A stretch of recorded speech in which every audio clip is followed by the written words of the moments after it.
The Colombian Senate has cleared the way for a referendum allowing the president a third term in office. The constitutional referendum would give President Álvaro Uribe the right to run for re-election in 2010 if he wins. The Colombian constitution was already amended in 2005 to allow Uribe to run for a second term, which he is now serving. A nationwide referendum is needed to change the constitution. Uribe already enjoys high approval ratings. The proposal is thought likely to pass. But the president hasn't publicly said if he wants to run for a third term. And earlier this week, the country's defense minister, Juan Manuel Santos, resigned, saying he plans to run for the top job, but only if Uribe doesn't. Let's get more on the referendum, the presidential elections, the state of democracy in Colombia. We're joined by opposition Colombian Senator Rodrigo Lara. Thank you very much for joining us. Clearly, you're not in favor of this. What's wrong there? If it's the will of the people, if he wins a referendum and then is elected once again, what's so wrong with that? What's wrong is the damage this would cause to our democracy. Our constitutional system of checks and balances was designed for a single presidential term, and a third term with Uribe would erode that separation of powers. That's our main concern. But if it's the will of the people?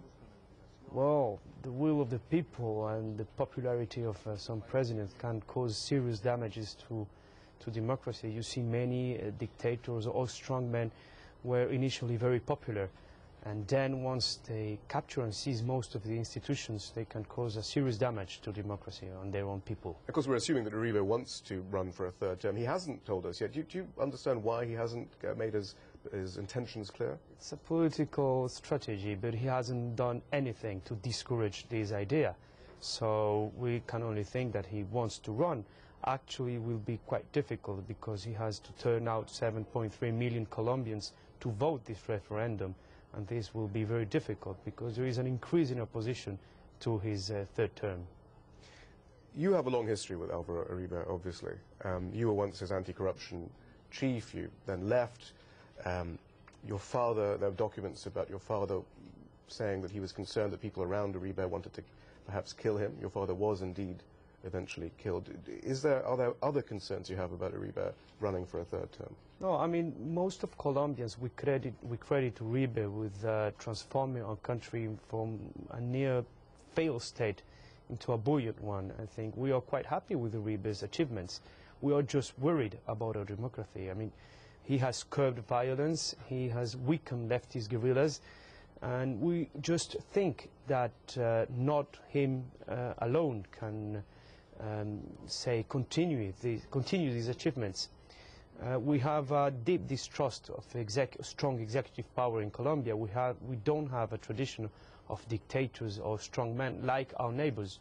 But there are a number of corruption scandals, some pretty murky things, at least amongst the people around Álvaro Uribe. Uribe has this sort of Teflon quality, nothing quite sticks to him.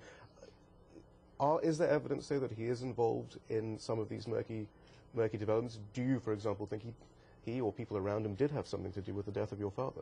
Well, this is a very hard question. I cannot have an answer because this happened 25 years ago and the judiciary never had a right answer. What we can say now is that this government is not free of abuses and scandals.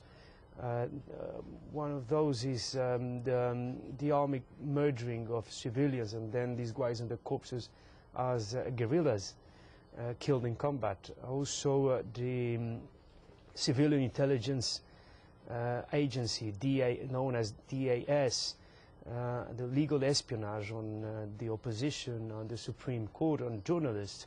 I mean, those are very serious scandals that I think make Colombians think that we knew a different president for at least the next term.